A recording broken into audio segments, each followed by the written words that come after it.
Selamat bergabung Ananda di perkuliahan PPSDM, di mana perkuliahan kita hari ini akan membahas pengertian perencanaan SDM dan pentingnya perencanaan SDM.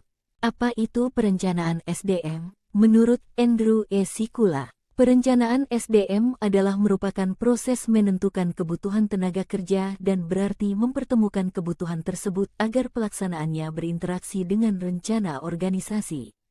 Sedangkan menurut Handoko, perencanaan SDM merupakan serangkaian kegiatan yang dilakukan untuk mengantisipasi permintaan bisnis dan lingkungan organisasi pada waktu yang akan datang serta memenuhi kebutuhan tenaga kerja yang ditimbulkan. Selanjutnya ada 4 model perencanaan SDM. Yang pertama, model sistem perencanaan SDM. Model ini terdiri dari 5 komponen yaitu tujuan SDM, perencanaan organisasi, pengauditan SDM, peramalan SDM dan pelaksanaan program SDM.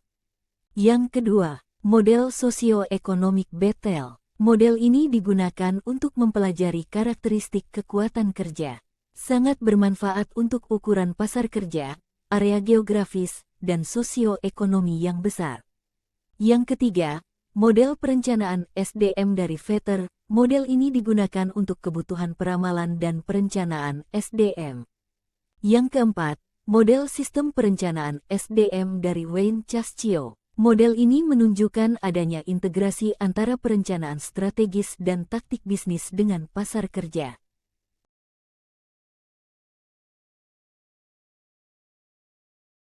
Terdapat 10 manfaat perencanaan SDM. 1. Perusahaan dapat memanfaatkan SDM yang ada. 2. Peningkatan efektivitas kerja. 3. Produktivitas lebih ditingkatkan. 4. Penentuan kebutuhan tenaga kerja pada masa depan. 5. Penanganan informasi. 6. Penelitian. 7. Dasar bagi penyusunan program kerja. 8. Mengetahui pasar tenaga kerja. 9. Acuan dalam penyusunan program pengembangan SDM. 10.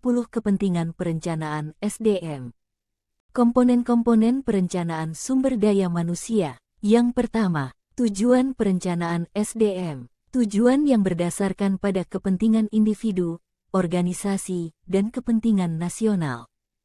Yang kedua, perencanaan perusahaan. Perencanaan perusahaan dilakukan untuk mengadakan perubahan yang positif bagi perkembangan perusahaan. Selanjutnya yang ketiga, syarat perencanaan SDM. A. Mengetahui secara jelas masalah yang akan direncanakan. B. Mampu mengumpulkan dan menganalisis informasi SDM. C.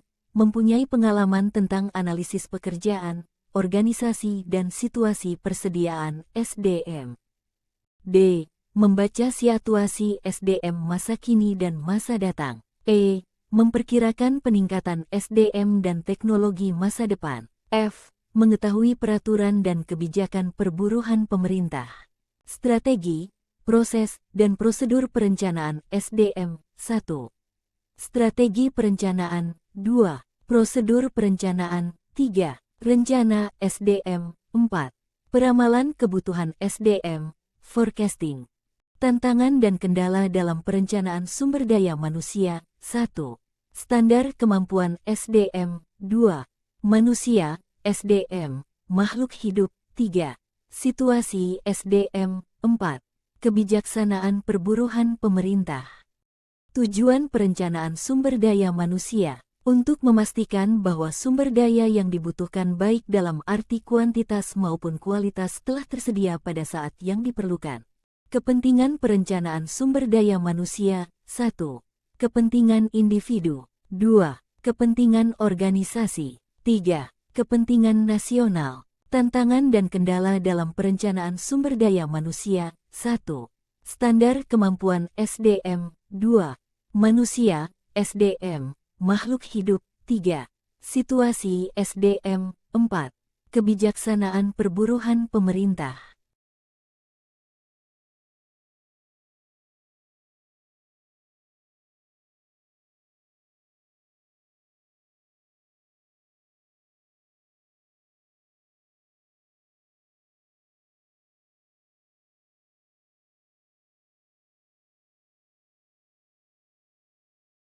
Silahkan Ananda yang ingin bertanya mengenai materi hari ini, saya buka forum diskusi di WhatsApp grup kita.